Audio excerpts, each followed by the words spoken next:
दोस्तों, आज हम बात करते हैं अनिलनाथ ठाकुर, जो जिन्होंने बंगाल शैली स्थापना की थी, के बारे में आज हम लोग बात करते हैं।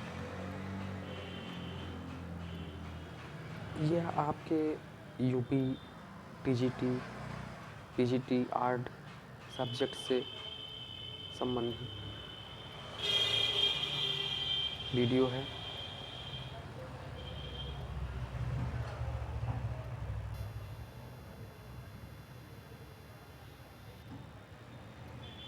जिन्हें भी टीजीटी, पीजीटी आर्ट या विजुअल आर्ट में नेट जेआरएफ की तैयारी कर रहे हैं, यह उनके लिए काफ़ी उपयोगी है। आज हम डिटेल में बात करते हैं अनिलनाथ ठाकुर की। अनिलनाथ ठाकुर का जन्म 1871 में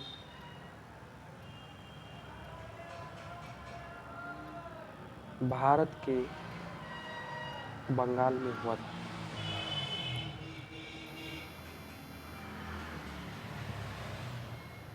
भारत के बंगाल प्रदेश में जन्मे चित्रकार थे। 20वीं शताब्दी की शुरुआत में बंगाल स्कूल का विचार अनिलनाथ टैगोर के कार्यों के साथ आया।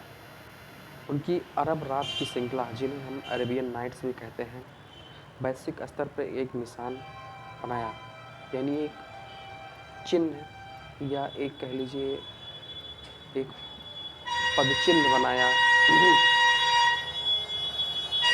क्योंकि उनके जो शिष्य लोग थे उस पदचिन्ह को अपनाया और बंगाल शैली की स्थापना हो सकी, क्योंकि यह भारतीय चित्रकला की पिछली स्कूलों से अलग हो गया और कुछ नया लाया। उन्होंने भारत कला में स्वदेशी मूल्यों को शामिल करने की कोशिश की और कलाकारों के बीच पश्चिमी कला शैली के प्रभाव को कम करने की कोशिश की। वह अपने चित्रकला, जो भारत माता पेंटिंग थी उसकी हम बात कर रहे हैं मित्रों, भारत माता की पेंटिंग ये है आपका भारत माता की पेंटिंग, और विभिन्न मुगल थीम वाली पेंटिंग्स के लिए जाने जाते हैं। यानी मुगल शैली का प्रभाव बंगाल शैली पर था, इसको हमें मानना पड़ेगा, क्योंकि मुगल शैली में जो थी लघु चित्रकला शैली से संबंधित थी। और अगर हम बात करें बंगाल शैली में, तो इसमें भी चाहे अनिलनाथ टैगोर या उनके शिष्यों ने लघु चित्र शैली में कार्य किया है। Anilnath Tagore Indian society of oriental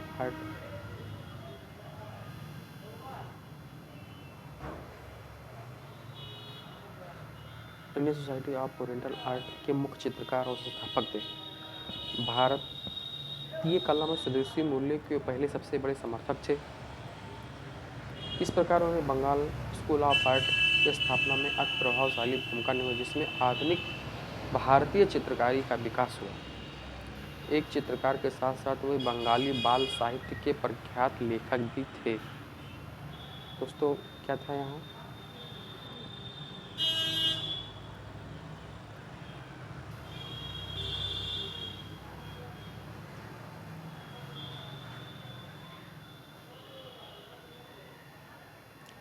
Bengali बाल साहित्य, बंगाली बाल साहित्य के लेखक भी थे। अनिलनाथ टैगोर की अगर हम बात करें तो बंगाली बाल साहित्य से संबंधित ये चित्र रचना करते थे। वे अमन ठाकुर के नाम से प्रसिद्ध थे। उनकी पुस्तकें जैसे राज कहानी, बूढ़ो बंगला, नलक खिरेर, बिल्कुल बंगला बाल साहित्य में महत्वपूर्ण स्थान रखती हैं।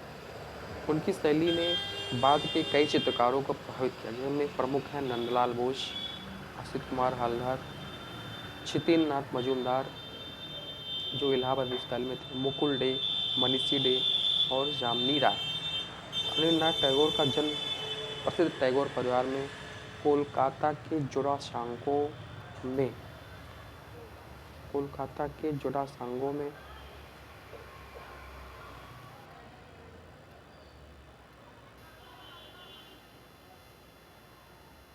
जो था सांखों में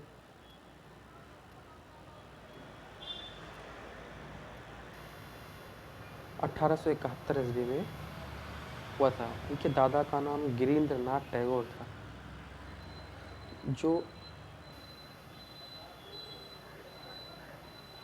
द्वारकानाथ टैगोर के दूसरे पुत्र।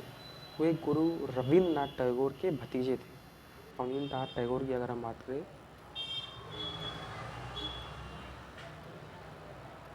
वो भतीजे थे किसके? रविन्द्रनाथ टैगोर के। उनके दादा और बड़े भाई गगनेनाथ टैगोर भी चित्रकार थे। बड़े भाई थे गगनेनाथ टैगोर। रविन्द्रनाथ टैगोर का ये चित्र है जिसे आप देख रहे हैं। रविन्द्रनाथ, ये रविन्द्रनाथ ठाकुर का चित्र है।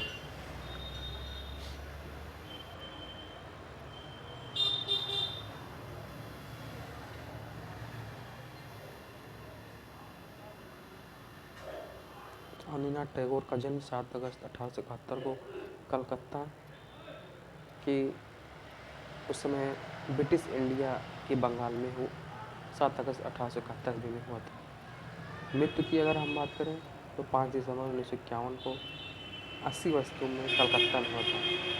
राष्ट्रीयता इंडियन थी और उनकी प्रसिद्धि के कारण पेंटिंग और बंगाली बाल साहित्य के लेखक भी थे। इसको आपको करना। अब इनके हम कुछ पेंटिंग देखते हैं। ये पेंटिंग है गणेश चन्नी, रविन्द्रनाथ टैगोर की कृति है।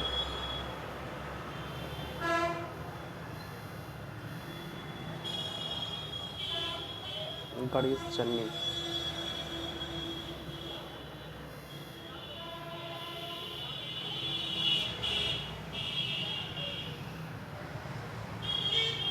उन्होंने कोलकाता की संस्कृति कॉलेज में अध्ययन के दौरान चित्रकारी सीखी। सन 1890 में कलकत्ता स्कूल ऑफ आर्ट में दाखिला लिया। अगर हम उनकी पढ़ाई की बात करें तो ये उन्होंने कलकत्ता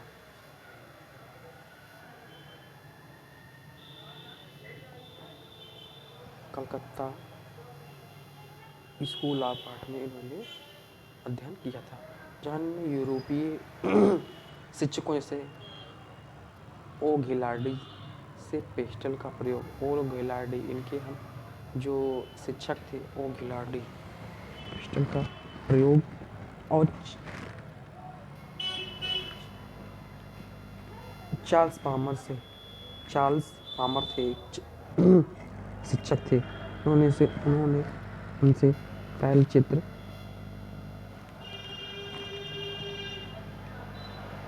चार्ल्स पामर से तैलचित्र बनाना सीखा। सन 1889 में उनका विवाह सुभाषिनी देवी से हुआ, जो भुजगेंद्र भूषण चटर्जी की पुत्री थी। अब आते हैं कुछ मेन पॉइंट्स पे ध्यान देते हैं। लगभग 9 साल के अध्ययन के बाद उन्होंने संस्कृत कॉलेज छोड़ दिया और कोलकाता के सेंट जेवियर कॉलेज में 1 साल तक अंग्रेजी की पढ़ाई की। उनकी एक बहन भी थी, इसका नाम था सुनैना देवी। पेंटिंग के अलावा उन्होंने बच्चे के लिए कई कहानियाँ भी लिखी और अवन ठाकुर के नाम से प्रसिद्ध हुई। कि अगर हम बहन की बात करें, रविन्द्रनाथ टैगोर की बहन का नाम क्या था? तो रविन्द्रनाथ टैगोर की बहन का नाम सुनैना देवी था, जो पेंटिंग भी करती थी और बच्चों के लिए कहानियाँ भी लिखती थी।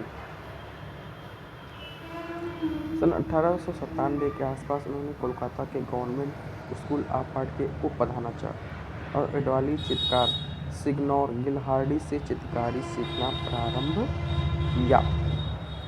यानी 1897 की हम बात करें तो इसमें गवर्नमेंट स्कूल ऑफ आर्ट के उप प्रधानाचार्य जो थे इटली के चित्रकार थे सिग्नोर गिलहार्डी। कौन थे? सिग्नोर गिलहार्डी से चित्रकारी सीखना प्रारंभ किया। उन्होंने cast drawing, folio drawing, pastel इत्यादि का है। उसके बाद उन्होंने ब्रिटिश चित्रकार चार्ल्स पामर के स्टूडियो में लगभग 3 से 4 साल तक काम करके तैल चित्र और छापा चित्र में निपुणता हासिल की। इसी तरह उन्होंने कई प्रतिष्ठित व्यक्तियों के तैल चित्र बनाए। यानी उन्होंने रविन्द्रनाथ टैगोर ने तैल चित्र भी बनाए हैं। रविन्द्रनाथ टैगोर ने तैल चित्र भी बनाए हैं।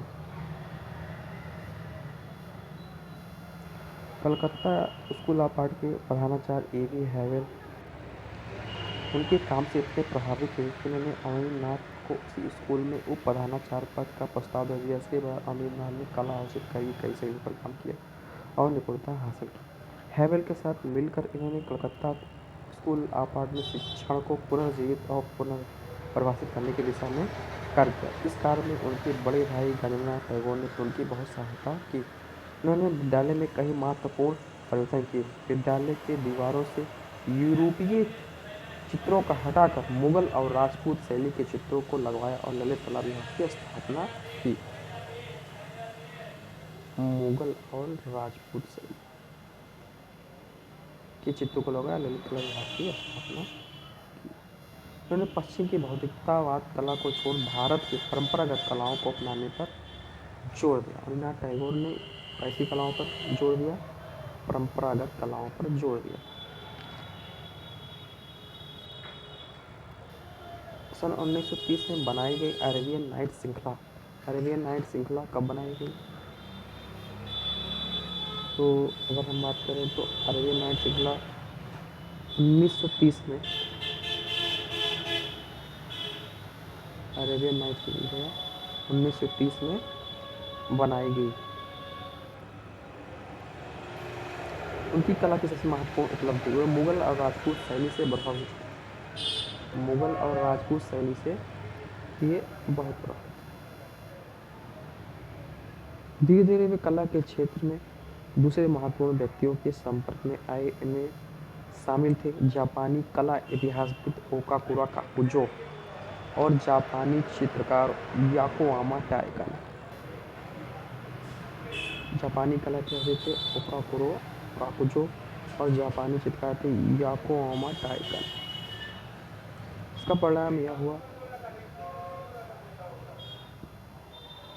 कि अपने बाद के कार्यों में जापानी और चीनी सुलेखन पद्धति को अपनी कला में एकीकृत किया। यानी इनकी कला का में जो प्रभाव है वह जापानी और चीनी सुलेखन पद्धति का भी प्रभाव है।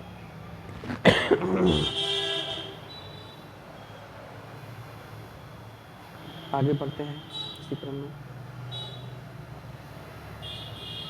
रविन्द्रनाथ टैगोर के शिष्यों में प्रमुख थे नंदलाल बोस, कालीपद घोषाल, चित्तीनाथ मजूमदार, सुरेंद्रनाथ गांगुली, आसिफ कुमार हलदर, शारदा चरण वकील, समीरनाथ गुप्ता, मनीषी डे, मुकुल डे, के वेंकटप्पा और रानाडा वकील। लंदन के प्रसिद्ध चित्रकार और लेखक और बाद में लंदन के रॉयल कॉलेज ऑफ आर्ट के अध्यक्ष विलियम रोथेनस्टीन ने उनके जीवन पर्यंत मित्रता रही।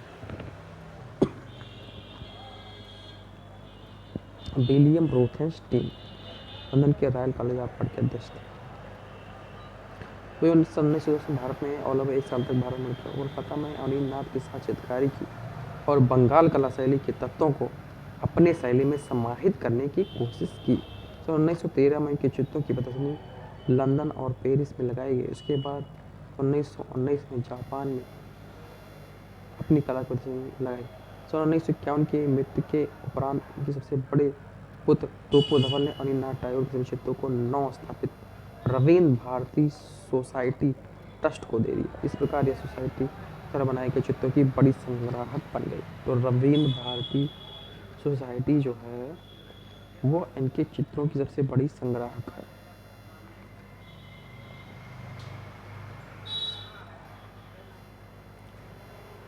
रविन्द्रनाथ टैगोर के बारे में दिलचस्प बात कम लोगों को ज्ञात है कि रविन्द्रनाथ टैगोर को अंतर्राष्ट्रीय ख्याति मिलने से भी पहले अवनींद्रनाथ यूरोप में एक प्रतिष्ठित चित्रकार के तौर पर स्थापित हो चुका था। अवनींद्रनाथ और उनके बड़े भाई गगनेन्द्रनाथ के ब्रिटिश और यूरोपीय मित्रों ने ही रविन्द्रनाथ टैगोर को अपने प्रसिद्ध पुस्तक गीतांजलि को अंग्रेजी में प्रकाशित करने के लिए प्रोत्साहित किया।